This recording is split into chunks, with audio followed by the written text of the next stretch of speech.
pessoal, tudo bem com vocês? Hoje iremos falar sobre algumas formas de opressão e como a interseccionalidade tem um papel fundamental para a compreensão teórico, crítico e político dessas interações sociais. Para um melhor entendimento das opressões que nos rodeiam socialmente, começaremos a discutir sobre o que são algumas delas.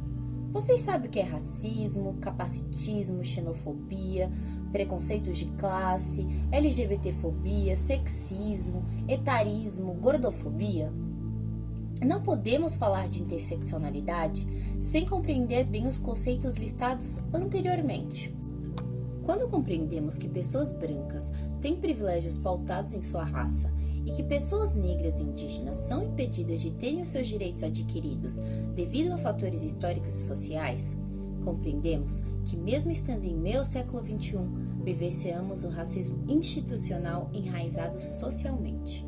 Considerando que o conceito de raça não é englobado na biologia, uma vez que nunca se conseguiu provar diferenças funcionais e estruturais nas diferentes raças existentes, sendo todas as raças englobadas na espécie Homo sapiens. Sendo assim, o racismo é um conjunto de práticas de uma determinada raça, etnia, que, estando em situação de favorecimento social, coloca outras raças em situações desfavoráveis, quanto exaltam direta ou indiretamente a sua própria.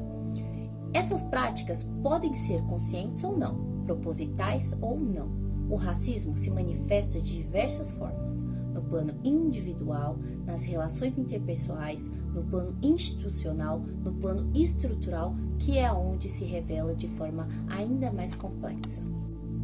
A LGBTfobia é o preconceito destinado às pessoas do grupo LGBTQIAPF2K+, sendo incluídos nesse grupo lésbicas, gays, bissexuais, travestis, transexuais, questionando que é uma pessoa que não sabe qual a sua identidade ou orientação sexual, intersexo, curioso, assexual, pansexual, polissexual, familiares e amigos, também conhecido como aliados, que são pessoas que se consideram parceiras da comunidade.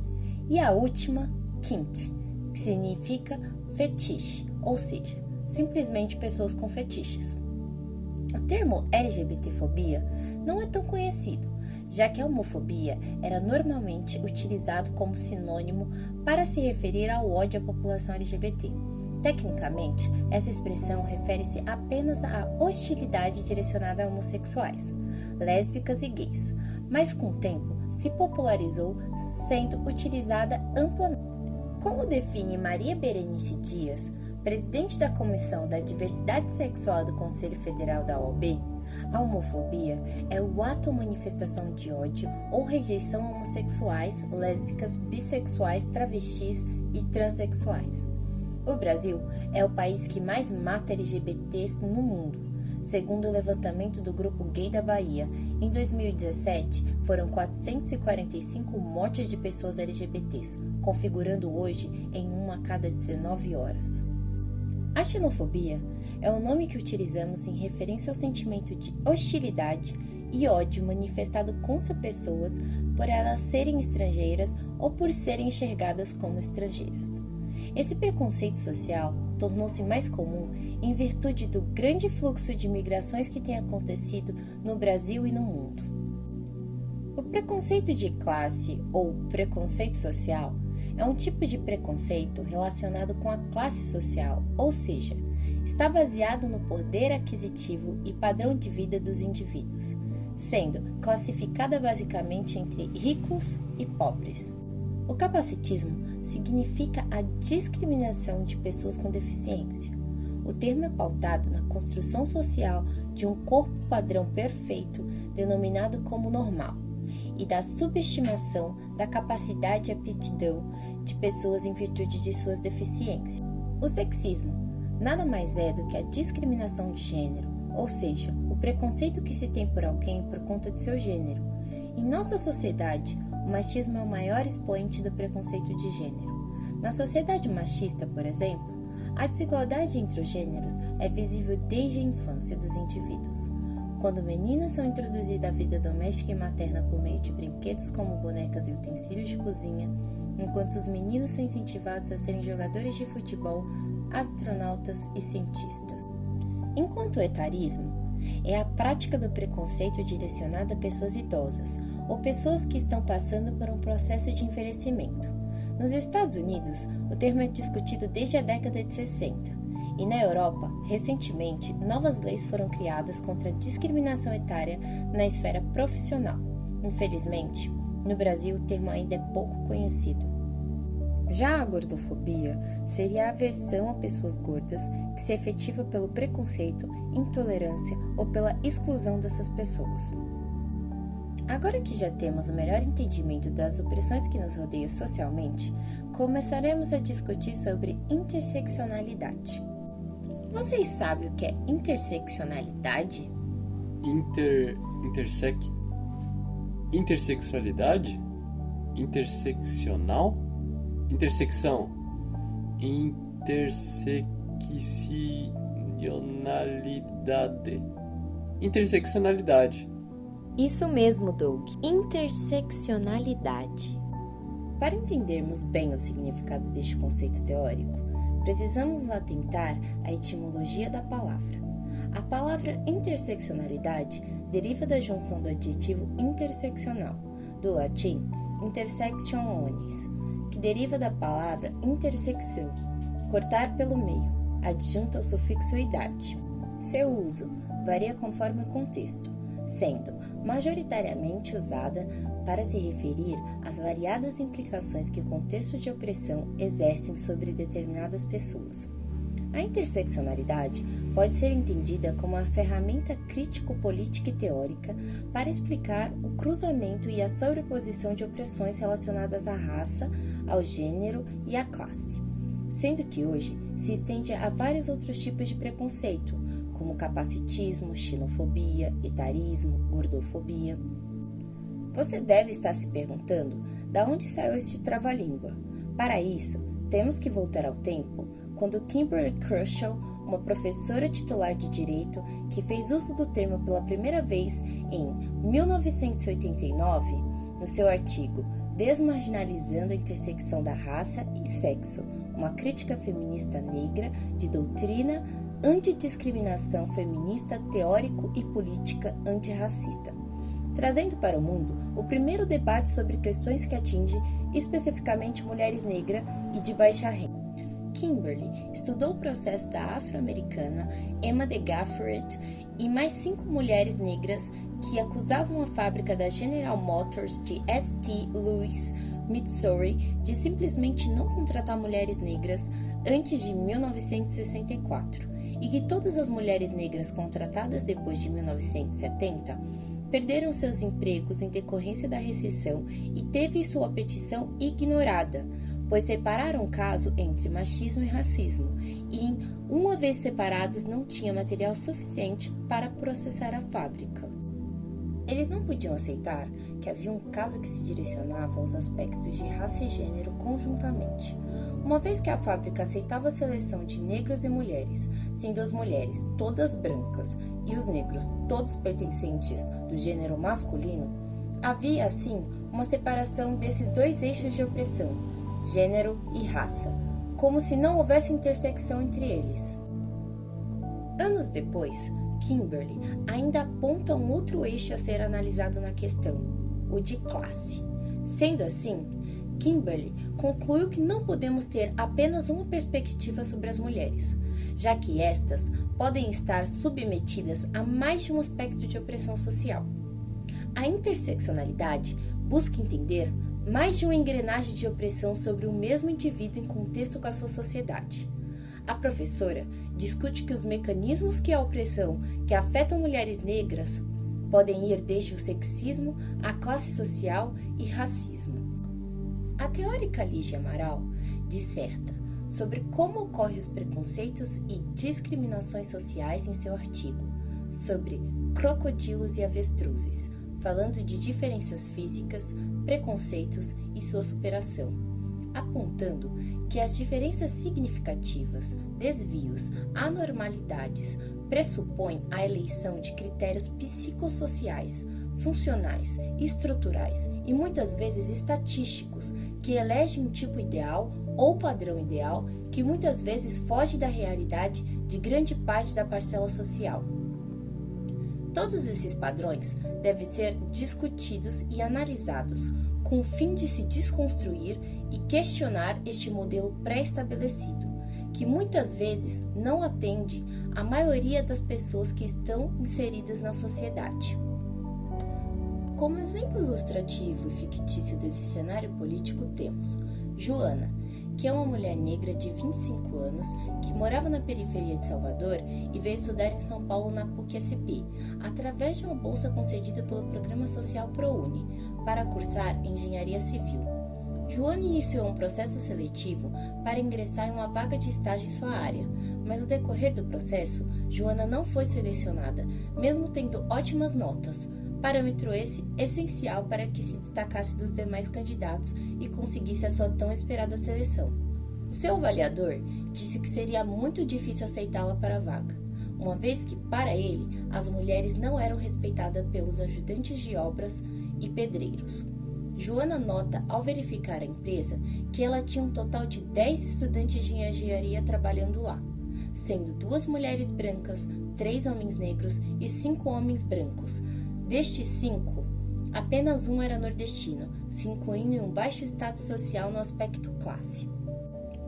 Quando analisamos este caso, entendemos que os fatores de opressão social que Joana vivencia se pautam ao machismo, racismo, xenofobia e preconceito de classe, a qual ela está submetida socialmente, uma vez que existiam mulheres contratadas ao cargo que estava concorrendo, mas ao analisar os gráficos, notamos que todas são brancas, sendo assim, uma minoria em comparação aos homens brancos. O contexto raça na empresa só se equipara a homens negros, sendo que a empresa não contratou nenhuma mulher negra, nordestina ou de baixo status social, sendo composta apenas por um homem nordestino, que por sua vez tinha seu status social baixo, mas era branco. Maria sempre ouviu que ninguém quer ler o que Sapatão tem a dizer, e que deveria esquecer a ideia de ser escritora.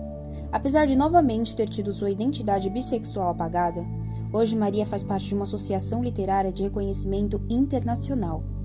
Ouvia ainda que não chegaria a lugar nenhum por ter muitos problemas de saúde, e ainda por cima ser sapatão. Na verdade, Maria é bissexual, e mesmo gastando a maior parte do tempo cuidando da saúde, trabalha exercendo o cargo de confiança desde seus 17 anos.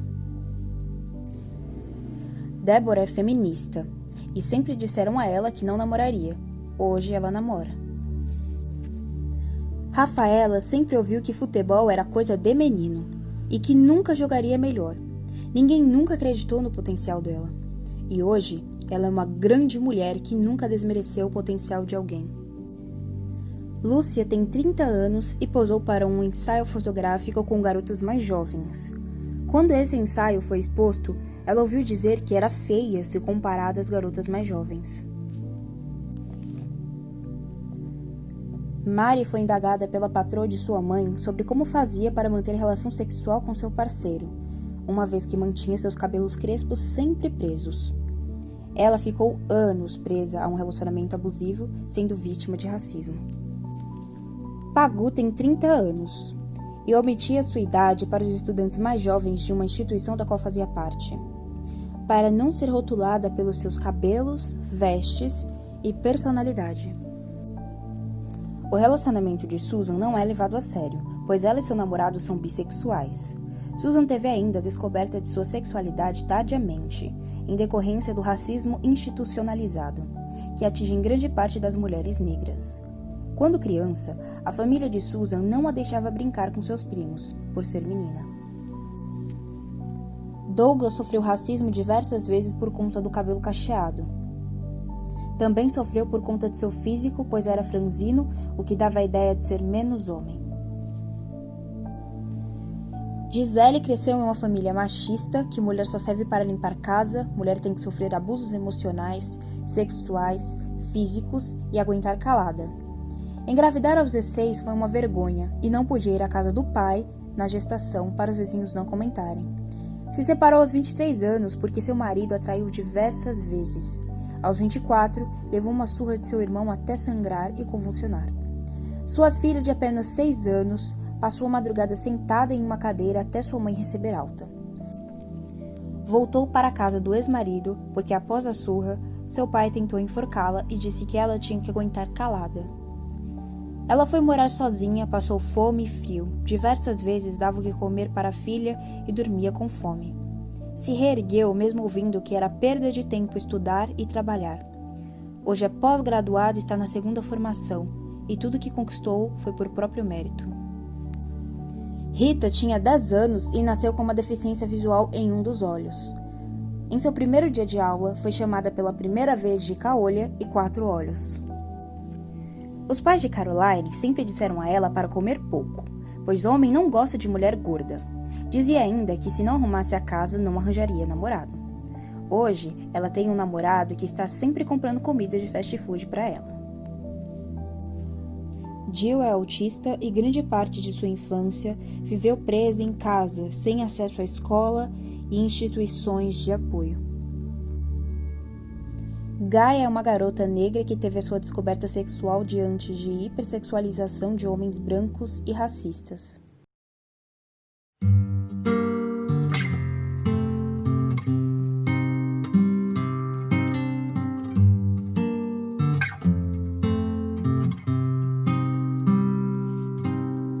Triste, louco mar, será qualificada ela quem recusar. Segue receita tal, a receita cultural do marido da família, cuida da rotina. Só mesmo bem conhecida receita, quem não sem dores aceita que tudo deve mudar. Que um homem não te define, sua casa não te define, sua carne não te define, você é seu próprio lar. Um homem não te define, sua casa não te define, sua carne não te define, você é seu próprio lar. Ela desatou, nós vai viver só.